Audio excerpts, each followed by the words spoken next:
Olá, Daniel, boa tarde a você e boa tarde a todos que acompanham o NT Sul nesta segunda-feira. Aqui comigo no estúdio está o presidente da Assembleia. Seja muito bem-vindo, presidente. Obrigado, um prazer poder estar aqui nessa TV tão renomada em toda a região. É um prazer muito grande aqui. Na verdade, você está aqui, mas já está com previsão de vir novamente à Cachoeira do Sul. Pois é, né? Gostei tanto que vamos voltar.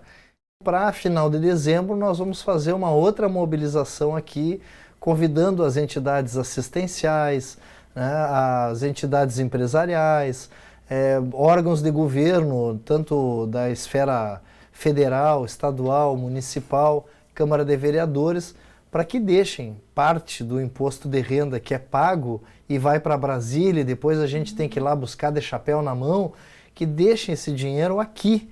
É uma lição e é uma atitude de cidadania, né, das pessoas. Né?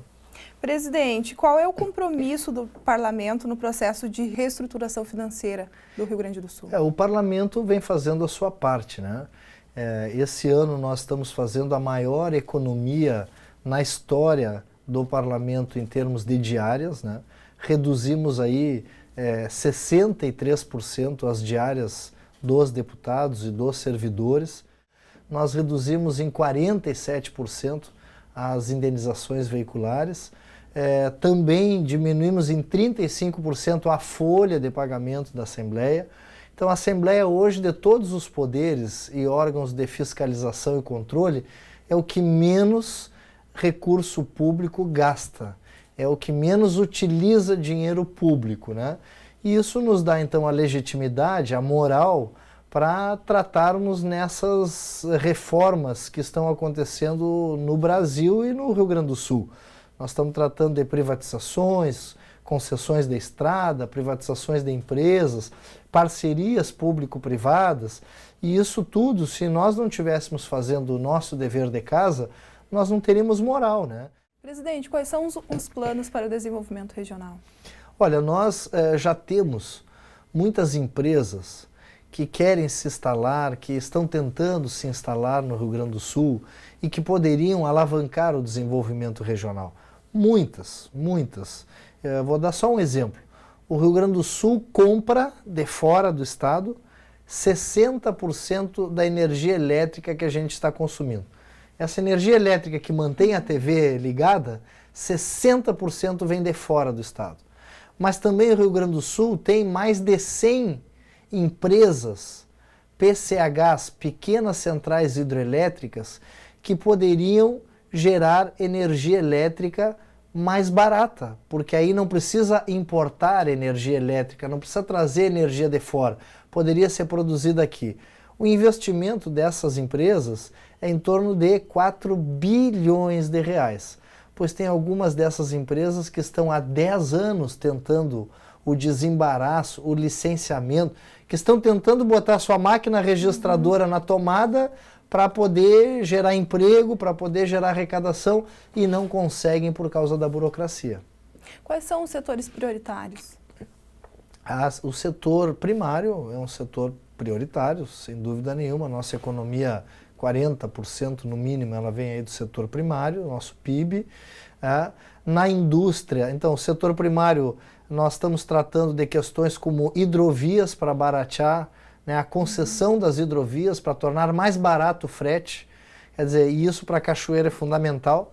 Com esse porto que nós temos aqui, se tivermos uma concessão de hidrovia, tem condições de aprofundar, né, o calado para que os navios, os barcos possam ir com carga cheia até o porto de Rio Grande, por exemplo. Nós temos a questão da aftosa, que é um status que hoje, com a abertura do mercado comum europeu, né, e da própria China, que vai precisar de proteína animal, estar livre de febre aftosa é uma condição fundamental para o desenvolvimento do Rio Grande do Sul. Né? Nós temos a questão da mineração, né, questão aí como Lavras, que quer ter concessão para minerar fosfato. Eu não estou falando de Brumadinho, eu não estou falando daquilo que tem resíduo, é fosfato.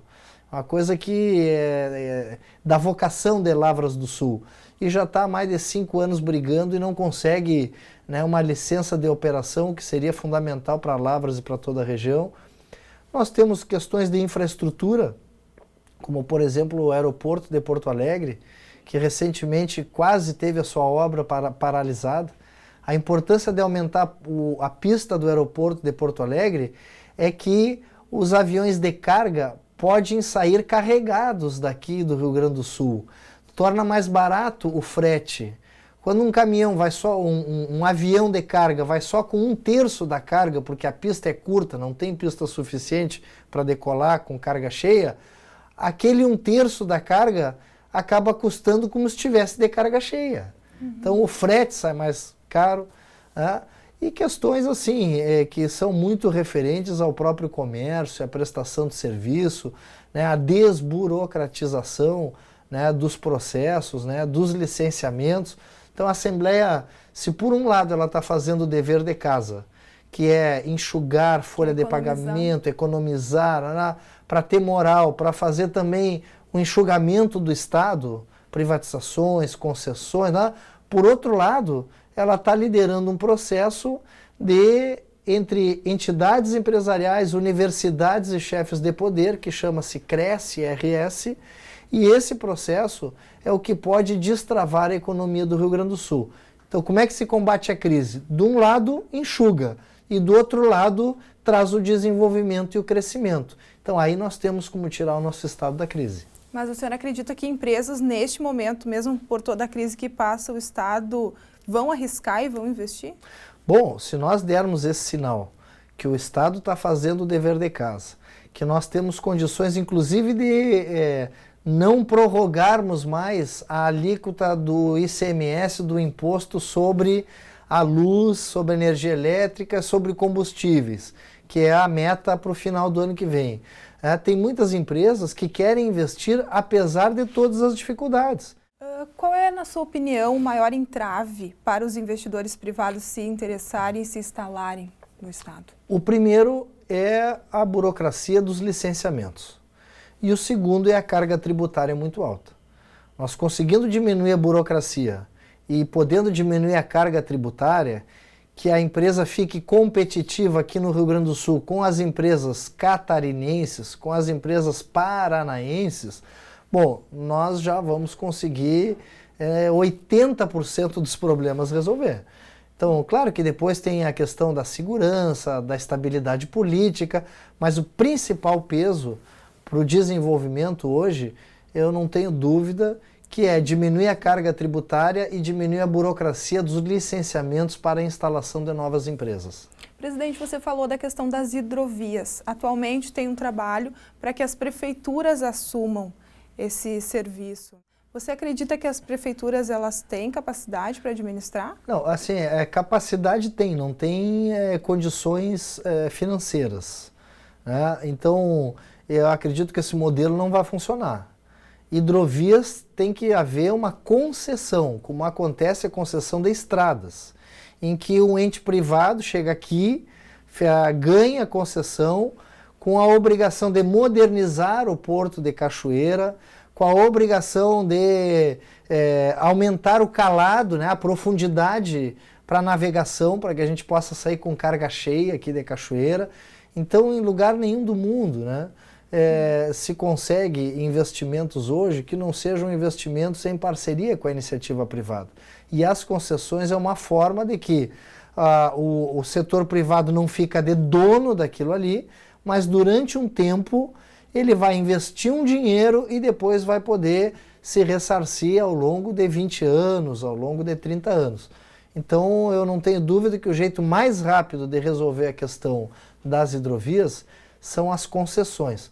Para isso, esse grupo de trabalho, o Cresce-RS, formado pelas federações empresariais, universidades e os chefes de poder, esse grupo está mapeando os gargalos. Por que não ocorrem com maior rapidez a concessão das hidrovias, por exemplo? Aonde estão trancando as concessões, por exemplo?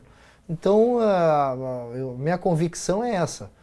Para ter um sistema aquaviário, hidroviário, né, que seja um sistema mesmo e não um ponto aqui, um ponto lá, é necessário fazer uma concessão geral e quem entrar, que entre com dinheiro para modernização e investimento. Porque não é só administrar, tem que investir, tem que aumentar calado, tem que modernizar as instalações do porto. Aí é que mora o problema. Mas aí na iniciativa privada tem, nos governos não tem.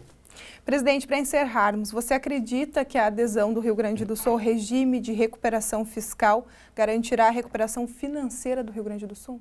Vai ajudar, não vai resolver.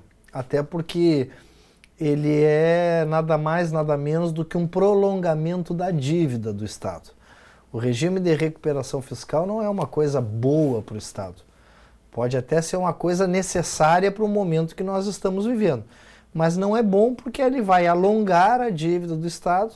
Então a dívida que terminaria em 2027, ela tende a perdurar por mais 20 anos ainda, até 2047, né? Ela faz uma série de limitações de investimentos que o Estado passa a ter a partir de contrair esse empréstimo. Ninguém vai emprestar dinheiro barato para o Rio Grande do Sul se o Rio Grande do Sul estiver devendo o que deve. Então vai simplesmente renegociar, prolongar, alongar a dívida, mas momentaneamente dá um certo respiro ao Estado, né, esse refinanciamento da dívida. Vamos ver, ainda tem que discutir ainda as cláusulas que não estão bem claras, isso ainda vai ter que passar pela Assembleia, a Assembleia tem que aprovar esse tipo de financiamento. Então, com cautela, mas enquanto isso fazendo o dever de casa. Não adianta nós pensar em refinanciamento da dívida se o Estado estiver inchado, se o Estado estiver lento, se estiver moroso, né? Num Estado que não faz o dever de casa, não tem refinanciamento de dívida que resolva a situação. Tá bom, muito obrigada pela sua participação, muito obrigada pela sua vinda aqui. Obrigado, eu que agradeço aos telespectadores também que nos acompanham. Obrigado pela gentileza, parabéns pelo trabalho. Tá bom, obrigada, Daniel. Então essa foi a conversa com o deputado Lara, ele que é presidente da Assembleia Legislativa aqui do Rio Grande do Sul. Eu volto com você.